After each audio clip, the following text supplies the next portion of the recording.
Lovely. Well, good evening to everybody at home. Welcome to the vote.je question time, which is for the Connétables of Grouville. Welcome to you. And before I introduce the two candidates, I just want to let you know what the rules are for this evening. They are, as we have been doing all the way along, the candidates will get 1 minute each to answer your questions. So start getting your questions in now, please. You'll see the Q&A section on the Zoom webinar, so please get your questions in. I will go alphabetically, but of course we've only got two candidates, not like the deputies, so it's slightly easier on that one. Please keep your questions brief, say if you're from the parish, and also obviously we're not aiming questions at individual candidates. I want questions that both candidates can answer, please. So without further ado, I'm going to introduce the two Connétables of Grouville candidates, who are Sarah Howard. Hello. And also Mark Labby, who are both standing as independents. Welcome. Hello. Right, I've already got questions straight in here, so we're going to dive in straight away as well. Linda Huzet has said, what have you done for the Parish of Grouville? So that will go first to you, Sarah. Okay, so I brought the raquette with 9 other parishioners to the parish assembly, which saved the 12 important Grouville wetlands. Agricultural fields. I was part of a collaborative team that supported the head teacher at Grouville School with the safer routes to school, which unfortunately the Rose Committee weren't able to take forward. I brought the climate emergency proposition for the parish. I ran the action working group, and I wrote the climate response strategy for the parish. Okay, thank you. Mark? I've been practically involved in the parish for more than half of my life, actually, now 32 years. I've been a roads inspector, and during those years I've pumped out Gory village. I've cut down a lot of trees after the big storms. I've been up at 2 and 3 in the morning clearing roads, but I've also been involved in the Battle of Flowers. I'm involved in the chef tenors of the Common. I still look after Gory Common itself. I'm the guy on the tractor, if ever you've seen me. And I've been involved in all the activities that Grouville Battle of Flowers does, which are quite considerable. And I still have the honour of driving the Grouville float. Okay, thank you. I'm keeping your answers short and sweet, which is good to see. So don't forget, everybody at home, you've got the two candidates here to get your questions in now. This is your opportunity. We don't have long to go before the elections, of course. And Jill has said, why should I vote for you? This is Jill from Grouville. That will go first to you, Mark. I think we're going to be heading into troubled times. I think continuity is very important. The parish is primarily run by 6.5, actually, 6 professionals, one part-time, but over 30 volunteers. And I know them very well, having worked with them for so long, and I think they trust me and I trust them. And they need a little bit of continuity right now because there's a lot going on within the parish that is coming up in the very near future. So I think a familiar face and a familiar voice will help a lot. Okay. Sarah? You should vote for me in order to get the representation of women up. We need to have proportional representation, 50% women, 50% men. And that goes in the Connétable, and it also goes across the States Chamber. Women and men think differently, and the combination of a proportionate representation would mean that we would stimulate innovative discussion and solutions to the difficult problems that we find ourselves in. So if you are concerned about the parish, and if you have any concerns about the parish, if you have any concerns about the State's Assembly, if you have any concerns about the government, its transparency and accountability, I'm your vote. Okay, thank you both. And just to remind for those at home, you cannot vote questions as you have been doing, some of you have seen, because that's what's happened to Sue Goutanche's question. She has said, how do you think the climate change will impact your term of office? That goes first to you, Sarah. So the climate change is our biggest issue that's going to face us not just in this 4-year term, but for the long term. Everything that we do produces carbon, therefore we need to change everything that we do. So we need to be thinking innovatively. If we put carbon, our carbon footprint and the business carbon footprint at the forefront of our decision making, we will start thinking innovatively. We need to be much more sustainable. We need to be much more self-sufficient.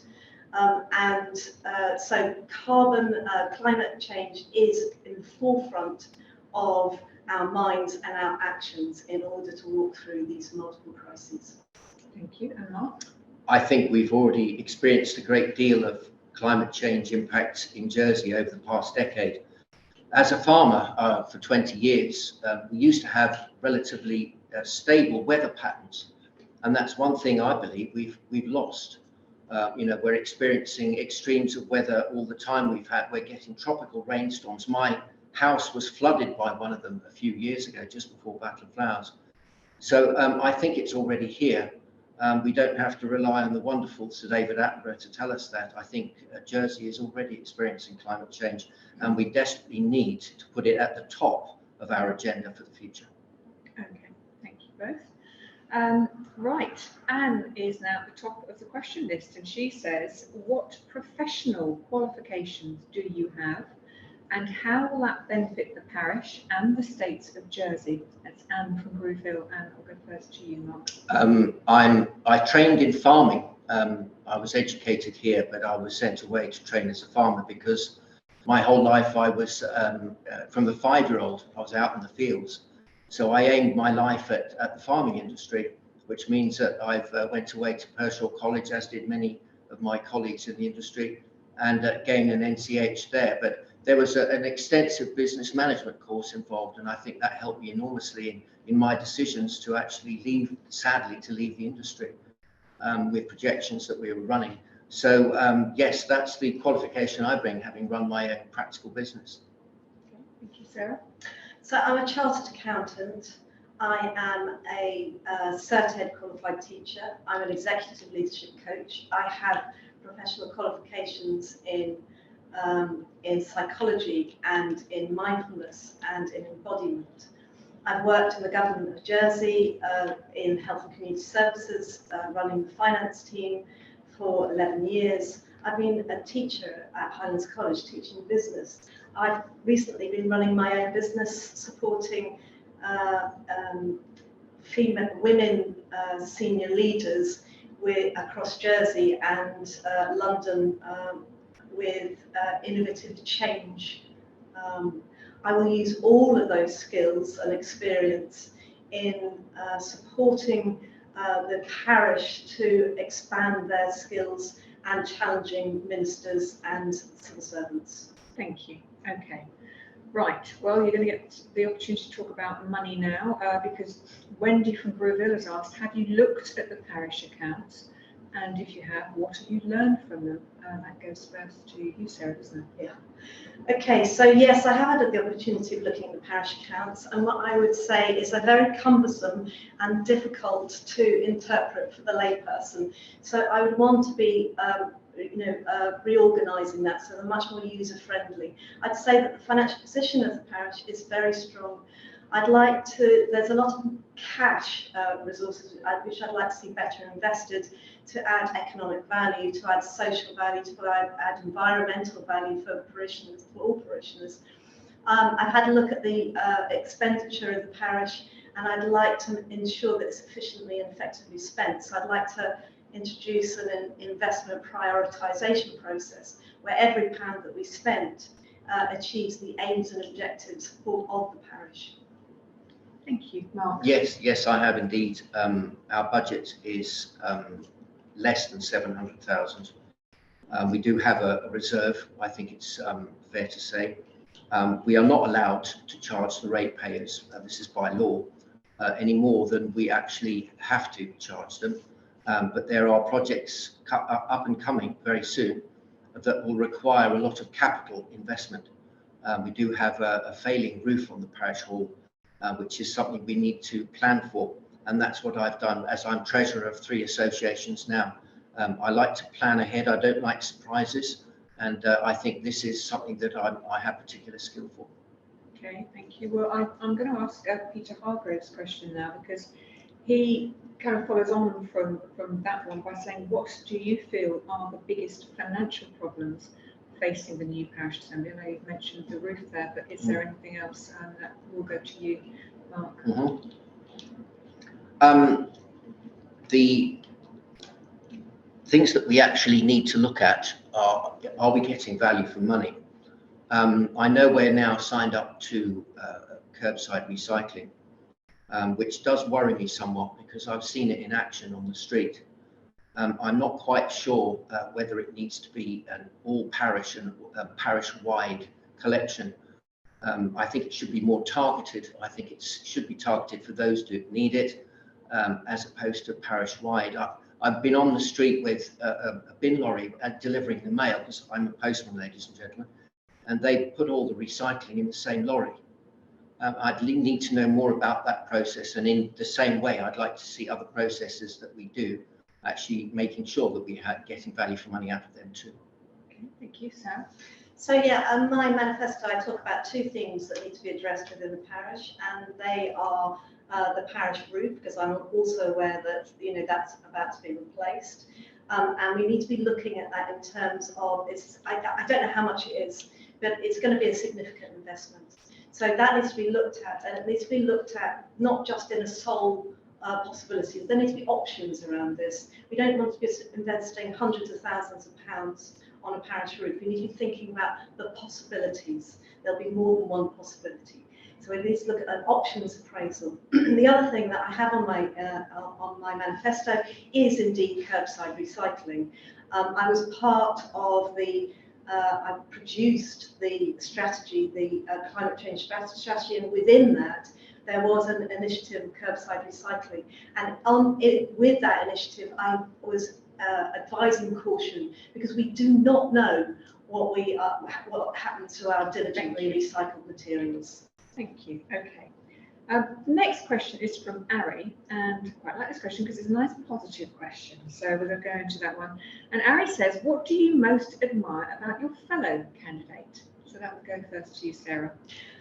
I admire Mark's ability, acting ability, and I understand that he also has a very good singing voice. Do you want me to prove it? Maybe not. Okay. Finished, okay. I obviously appreciate Sarah's qualifications. They are considerable, and yes, I appreciate the fact that it's wonderful to be in an election with such a worthy candidate. I think that this season has been a very friendly one, and I admire her for her attitude and her approach. So yes, I think we benefited Grouville in many ways, because I think there's two very strong candidates. Yeah, and I can vouch for the fact we've both been chatting happily outside while we've been waiting to come in. So it's been a nice friendly meeting, which is good. Thank you. Okay. Moving on, and don't forget, people, you can still get your questions in now, so put your questions into the Q&A box, and you can upvote the ones that you like the most. And the current top of the pile is from Jenny Gruchy. Jenny Gruchy says, the last assembly noted, or voted, I think she means, in favour of asking the health minister to investigate whether an assisted dying service should be provided in Jersey.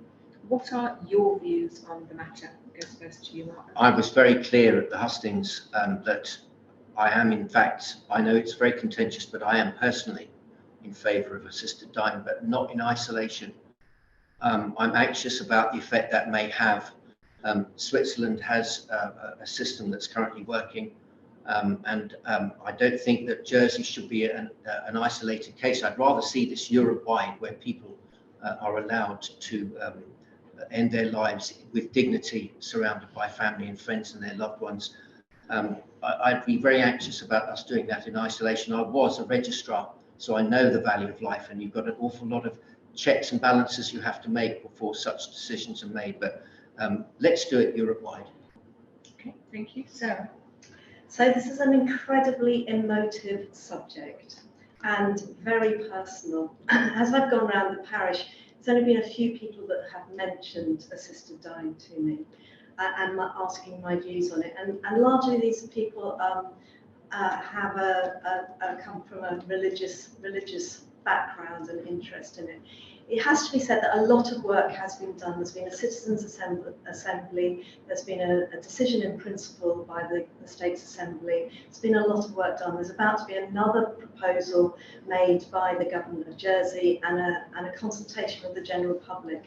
My personal view is that I do understand that some people want the right to be on the end of life trajectory, and they want to have dignity in their death.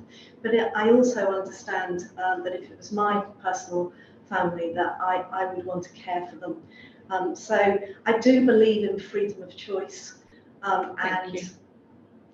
Thank you. So we are being tough on the minute, as you can see here. Both the candidates only get 1 minute to answer your questions, just in case you wonder why I keep cutting them off shortly. Right, Samantha, I've got a nice long question to give you both a breathing space. Samantha said, I am concerned about the move in the island to party politics, as I feel it discourages collaboration between candidates and encourages criticism of potentially good ideas just because they come from the other camp. How do the candidates feel about collaborative working, ensuring they celebrate the good ideas from other candidates, work in genuine collaboration, and don't try and use them for political gain? So I wholeheartedly agree with you, Samantha. I'm really concerned about the party system. I believe that it will draw hard lines in an environment, in a current climate where we need to walk through together through these crises that beset us. And I believe that a collaborative approach is the way forward. My leadership style is collaborative. I prefer flatter organisation structures where people understand what their roles are and that they have the power to make decisions to move us forward. So I'm very much in favour of collaborative work. I've demonstrated my collaborative work that I have done with multiple groups within the parish in the last 3 years. Okay, thank you, Mark. I too am a little anxious about the new format of the States. Party politics, I think, in a larger country with larger voting public and a larger assembly, has proven to be very divisive, especially when party whips require you to vote on things that you may not necessarily agree with. And as a potential connétable, I won't vote for anything that disadvantages my parish or my parishioners. So again, I haven't wanted to become a party member, but I think in some ways we're going to have to suck it and see. I think we're going to have to go along with it, but I think it's going to be more destructive than constructive. Okay, thank you both. Well, now we're going to go on to the topic, as you've both alluded to in some of your answers, the cost of living crisis, which we're all facing. Tina Rice-Brown has said, how can the parish help with the cost of living crisis? And I'll go first to you, Mark. Indeed. I think we're going to face a very tough 4 years. This Parliament may come out at the end of it being the most hated, I'm afraid, but the cost of living rise has been brought about largely due to outside factors. But we must get together as a community and as a state to make it easier on our electorate. Because, I mean, with the price rise, we've heard of a 9% inflation rate, we've heard of massive hikes in electricity prices. I think the state itself can help along these lines. I think that, you think about fuel, for example, they put a lot of tax on fuel. I think RD 100, the friendly diesel, as per se, they could reduce the fuel duty. There's all sorts of things you could do with regards to GST adjustments, I mean, keeping that as low as they possibly can. But the state can help. They can help with. So it's for the parish, isn't it? What help parishioners? Okay, so the main drivers of inflation are power, food, and fuel. So we need to be looking at caring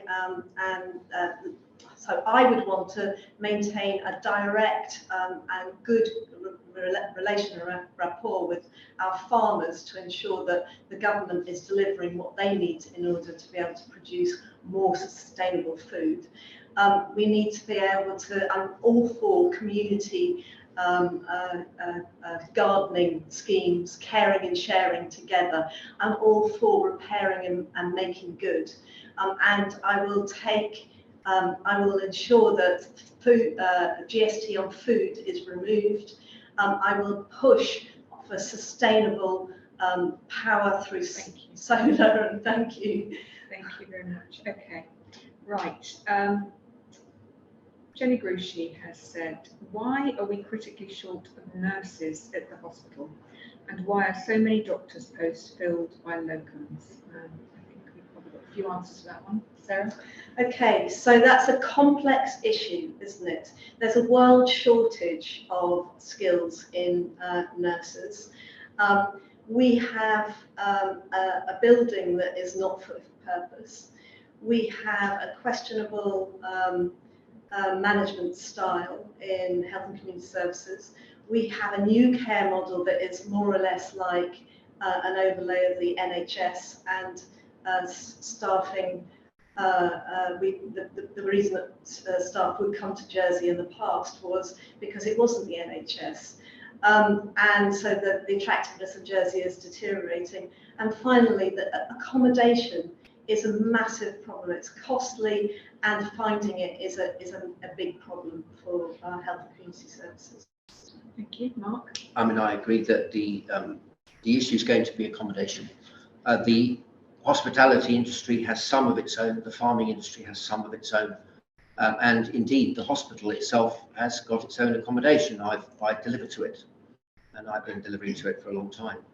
But that's going to be the primary source of issue with incoming staff. They're just going to look at the cost of staying here. They're going to look at the cost of living here, which is one of the highest in the world, and they're going to just simply decide to go somewhere else. It's as simple as that, I think. Okay, thank you. Right, we're going back to questions about you two again. Oh. So that's what the parishioners want to get to know. I'm going to end up singing, you know that. No, nothing about singing. Oh, I'll show you that. Okay. Susan Taylor says, what would be your leadership style if you were successful as Connétable? I'll go first to you, Mark. Again, because I know them all, and I've worked with them for many years, it's very much an approachability. It's a people person who they trust, and I hope they would trust to come and talk to me if they had issues. It's inevitable that with the stresses and strains put on, especially our honorary police, that they would feel able to come to me and deal with problems they may have found not only on the road, but with our command structure, and anything to do with the stresses involved in the action of policing. I'm hoping that I can bring a people person who's approachable and trustworthy. Thank you, Sarah. So my preferred leadership style, we're going back to a previous question actually, is a collaborative leadership style where we all know where we're going. So I would have a 4-year strategy for the term of office, and each year we'd have a business plan. The strategy is based upon everything that I have discovered as I've been going around the parish talking to parishioners, and it would be approved by the parish assembly too. So we all know where we're going, and we play our skills. I'm good at identifying what people's skills are. So we're nurturing. I'm compassionate and caring, and I have a good feel for skill sets with individuals. So I will play to people's strengths, and we will grow together, and we know where we're going. We're taking responsibility. We're able to take action and decisions. Okay, thank you both. Now, of course, as we've alluded to, the electoral system has changed. So it's not just going to be for the deputies, it's going to be to Grouville. So Jane has asked, how do you envisage working with the 3 deputies for the district of Grouville and St Martin? So that will go first to you, Sarah. Yeah, okay, so we've got 3 deputies and 2 connétables for the district of Grouville and St Martin. again, it's a collaborative approach. I know Karen Shenton-Stone. I've worked with her in the Joint Parishes Climate Action Group run by Andy Gea. So I already have a collaborative working arrangement with her. I've worked with Carolyn Labby over the last 3 years within the parish. So if she were to be appointed, then there's already a working relationship there. I would envisage that we all would meet regularly. We would know the strategy for St Martin, we'd know the strategy for Grouville, and we could work together. We would also be working together within the States Assembly. Thank you. Mark? I think that the surgeries, the open surgeries that were introduced by, I think it was by Carolyn and supported by John over the past few years, have been a marvellous tool, not only for us to invite the entire complement of deputies to join us at these surgeries, but also to listen to their views and to be able to move together as a unit to deal with ministerial issues that we have as a unit. And I think we've got more power, therefore, where there's 5 of us representing this group, rather than just maybe the 1 or the 2. But these open surgeries are vital for our electorate as well, to come and talk to us, so that we can then talk about those issues together and take them forward together. Okay, thank you. We've had a few questions similar to ones we've had earlier. So if you missed the earlier answers, you can watch the playback on YouTube after this session. Lorraine Fall has said, how are you going to ensure you make a difference for the parish and deliver on your election promises? Mark? Each year we send out forms for the electoral roll. I would like, with the permission of the parish, obviously, to send out a form to ask the parishioners if they think we have delivered, and if I have delivered on the promises I gave at the election. And that way they could send those forms back or go online and enter them on the parish website to see if we are keeping up with what they expected from us. So I think that's very, very important. We have spoken to a lot of our parishioners on the doorstep. They've given us their views, and now it's our time to go out there and prove that we can do what we promised we would do. Thank you. Sarah? So as I have been talking to parishioners, I've been gaining a feel, listening and having detailed conversations about what matters to parishioners. And there are themes rising. And from that work, I will put together a 4-year strategy, and we will have a parish assembly to approve and adopt that. And each year we will have that broken down into annual business plans, and at the end of the year we will report against how we achieved that or didn't achieve that.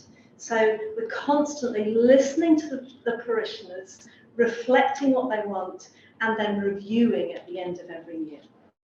Thank you. Okay, we've got time for one more question, and we just had one question left when no one's popped in. We had the what do you think of each other question before. Now, Lucy Young says, what can you bring to the role of Connétable that you feel the other candidate cannot? So that will go first to you, Sarah. Ooh. So nicely, please. Cannot. So I bring professionalism I bring professionalism and experience from the government of Jersey of complex, large budgets, and I bring ability in leadership. I've got leadership experience, but I've also got leadership qualifications. I am passionate about the voice of the community. I'm passionate about a democratic voice and reviving historic democratic processes. I'm passionate about ensuring that the government listens to the individual, and that there's clarity and efficiency and effectiveness and transparency in the government of Jersey. Thank you. Mark? The knowledge of those involved, I think, is crucial at this stage. I've been involved, as I said, for a long time, and I think the knowledge of all the clubs and associations that make up our parish is crucial at this time. You only have to look at the Jubilee that we had the other day, practically every association was there, and I knew most of the individuals concerned.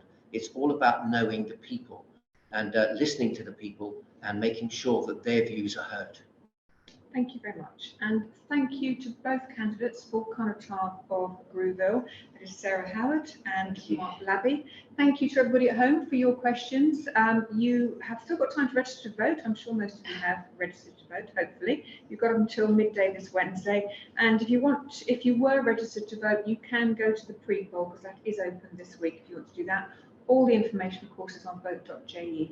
Thank you very much for joining us, and thank you both. Thank you.